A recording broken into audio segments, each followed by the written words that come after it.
Welcome. On this video, we're going to be analyzing and graphing rational functions. So let's get started. Let's start by looking at the small introduction question, which states, let's take in consideration these two functions, f of x, which is defined here, and g of x, which is defined here. What we want to do is we want to graph f of x and g of x, and we want to identify any similarity or differences among both functions. And we're just going to label them. What are the differences and what are the similarity between them two? But before we start doing any kind of graphing, let's just analyze them from an algebraic point of perspective. So if I define f of x, and again, f of x, I'm already defining it as this, x squared plus 5x plus 4. Before we start doing any kind of analysis when it comes to rational functions, we always want to ask ourselves the question, is this rational function already simplified? Which in this case, it is not. Notice that the denominator, we can factor out the denominator. So if we factor out the denominator, we're going to have the following still. The numerator is still x plus 1 and 5x plus 21. Now, x squared plus 5x plus 4, it can be defined or it can be factored out as x plus 1 and x plus 4. And notice that if we factor out the denominator, now one factor of the numerator is going to cancel out with one factor on the denominator. And what we have left is the function 5x plus 21 divided by x plus 4, which notice that this is the function that we define as g of x. So what are the similarities between f of x and g of x is that they are the same function. It's just that g of x is the simplified version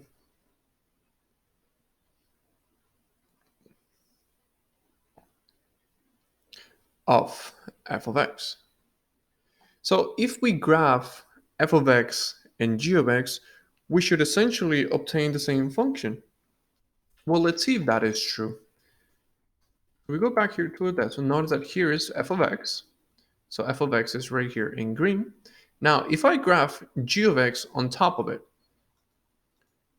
notice that it just overlaps. And let me just zoom out so you can convince yourself. So if I zoom out, this is f of x. Now, if I graph g of x,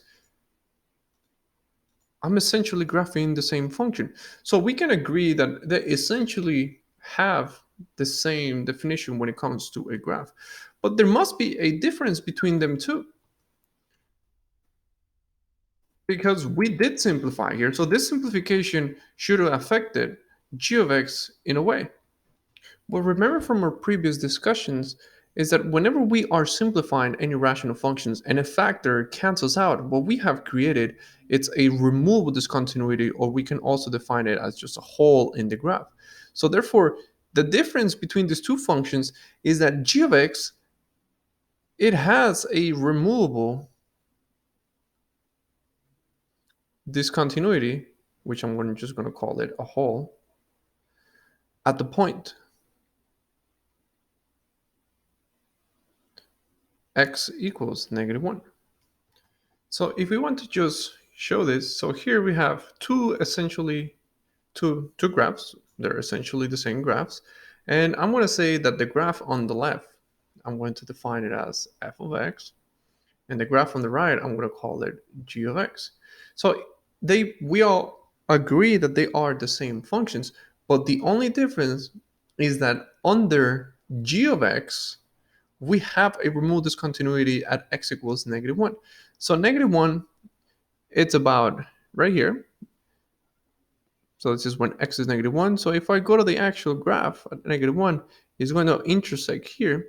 So the only thing that we have to do there is just say, well, it is not a solid point, but an actual graph. I'm sorry, an actual hole. So let me just Make this empty. So now this is a correct representation of f of x and g of x. So notice that the distinction between them two, if you would have just graphed them, you would have just made the claim, yep, no, they're essentially the same graph and there is no distinction between them two. But you also have to keep in mind that when we are simplifying rational functions, if one of those factors cancel out, you have essentially created a hole at that point. So when we are graphing the simplified version, that hole needs to be represented on the graph.